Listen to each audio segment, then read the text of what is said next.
বন্ধুরা, আপনারা যে বাড়িগুলো দেখছেন এই বাড়িগুলোই হচ্ছে বাংলাদেশের শেষ বাড়ি। অর্থাৎ আজকের ভিডিওতে আমি আপনাদেরকে বরাবরের মতো কুড়িগ্রাম জেলার ভুরুঙ্গামারী উপজেলার খোলামেলা একটি সীমান্ত দেখাতে নিয়ে আসলাম, যেখানে বাড়ির আঙ্গিনা থেকেই দেখা যাচ্ছিল কাঁটাতারের বেড়া ও সীমান্ত পিলার। আমার অন্যান্য ভিডিওর মতো আজকের এই ভিডিওটাও অনেক মজাদার হতে চলেছে, তাই বন্ধুরা ভিডিওটা শেয়ার করে দিয়ে শেষ অবধি দেখার অনুরোধ রইল। তো বন্ধুরা, আপনারা দেখছেন বরাবরই কিন্তু কাঁটাতারের বেড়া দেখা যাচ্ছিল এই বাড়ির উঠান থেকে। আমি যতটুকু পারি আপনাদেরকে জুম করে এই বাড়ির উঠান থেকেই দেখানোর চেষ্টা করছিলাম কাঁটাতারের বেড়াটা। আসলেই আপনারা জানেন যে কাঁটাতারের বেড়ার 150 গজ বাহিরে এই সীমান্ত পিলারগুলো থাকে, তাই এখান থেকে জুম করে ওইভাবে কাঁটাতারের বেড়া ও ভারতের বিএসএফদের ক্যাম্প দেখানো সম্ভব ছিল না। তাই আপনাদেরকে একটু সামনে নিয়ে যাওয়ার পরে সীমান্ত পিলার ও কাঁটাতারের বেড়াটা একটু স্পষ্টভাবে দেখাতে পারবো। এটি হচ্ছে বাংলাদেশের শেষ বাড়ি ও এই বাড়ির আঙ্গিনা থেকেই আমি কিন্তু এখন আপনাদেরকে একটু সামনের দিকে নিয়ে যাচ্ছিলাম, কারণ সামনে যাওয়ার পরেই আপনারা দেখতে পারবেন একটি ছোট্ট সীমান্ত পিলার রয়েছে।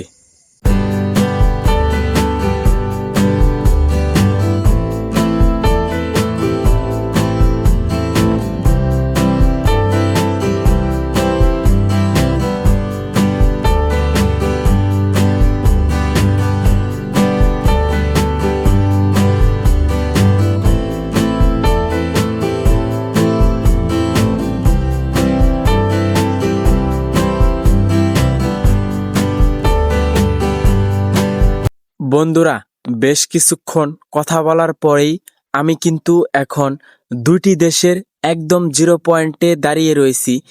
আপনারা আমার সামনেই দেখতে পারছেন সাব একটি সীমান্ত পিলার, তবে সাব সীমান্ত পিলারটাও দুইটি দেশকে অবাধেই ভাগাভাগি করে দিয়েছে। এই দেখুন বন্ধুরা, বিডি কিন্তু লেখা রয়েছে এই পাশে, আর এই দিকটাতেই রয়েছে বাংলাদেশ। এবং এই বাড়ির উঠান থেকেই আমি কিন্তু আপনাদেরকে এই সীমান্ত পিলারটা দেখাতে নিয়ে আসছিলাম। তো বন্ধুরা, আমি কিন্তু এখন সীমান্ত পিলারের একদম কাছে রয়েছি। এই দিকটাতেই দেখা গিয়েছিল একটি ভারতের বিএসএফদের টহল দেওয়ার রুম ও বরাবরই কিন্তু কাঁটাতারের বেড়া এই 0 পয়েন্ট থেকেই আমি জুম করে আপনাদেরকে দেখানোর চেষ্টা করছিলাম। আসলেই কুড়িগ্রাম জেলাতে এমনই কিছু অদ্ভুত সীমান্ত রয়েছে। তো বন্ধুরা, এটি হচ্ছে কিন্তু সেই বাড়ি। এই বাড়ির পিছন সাইডেই কিন্তু আরেকটি সীমান্ত পিলার রয়েছিল, তা ভাবলাম আপনাদেরকেও এই সীমান্ত পিলারটা দেখাই। তো বন্ধুরা, আসলেই 1947 সালে ভারত ও বাংলাদেশ অবাধেই ভাগাভাগি হয়ে যায়। একটি ভাই পড়ে যায় ভারতে এবং অপর আরেকটি ভাই পড়ে যায় বাংলাদেশে। কুড়িগ্রাম জেলাতে এমনই বেশ কিছু মানুষ রয়েছে। তো বন্ধুরা, আসুন আপনাদেরকে আরেকটি ছোট্ট সাব সীমান্ত পিলার দেখানো যাক। তো বন্ধুরা, এটি হচ্ছে ওই সীমান্ত পিলারের কাছেই আরেকটি সীমান্ত পিলার। এটিও কিন্তু 900 নাম্বার সীমান্ত পিলার এবং এই বাড়িগুলোর অর্থাৎ এইখানে কিন্তু বাংলাদেশের একটি গ্রাম রয়েছে, যেই গ্রামের ভিতর দিয়েই আসলাম এবং আপনাদেরকে এই সীমান্তটা একটু ঘুরে ঘুরে দেখানোর চেষ্টা করছিলাম। জানি না এই মোবাইল ফোন দ্বারা কতটুকু আপনাদেরকে এই সীমান্তগুলো দেখাতে পারি। আমি আশা রাখছি আমার অন্যান্য ভিডিওর মতো আজকের এই ভিডিওটাও অনেক ভালো লাগবে আপনাদের কাছে।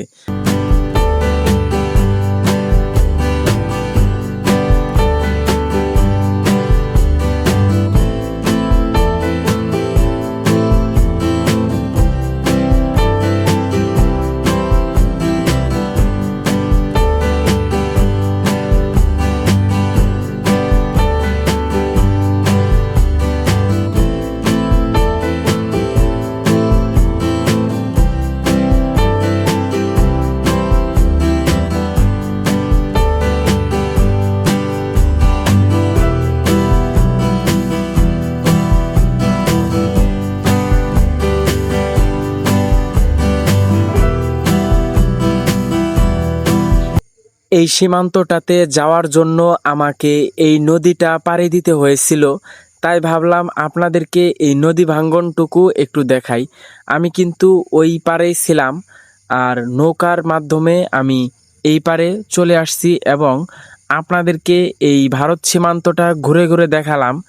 আর এখন কিন্তু আমি বাড়িতে চলে যাব, তো নৌকার জন্য অপেক্ষা করছিলাম।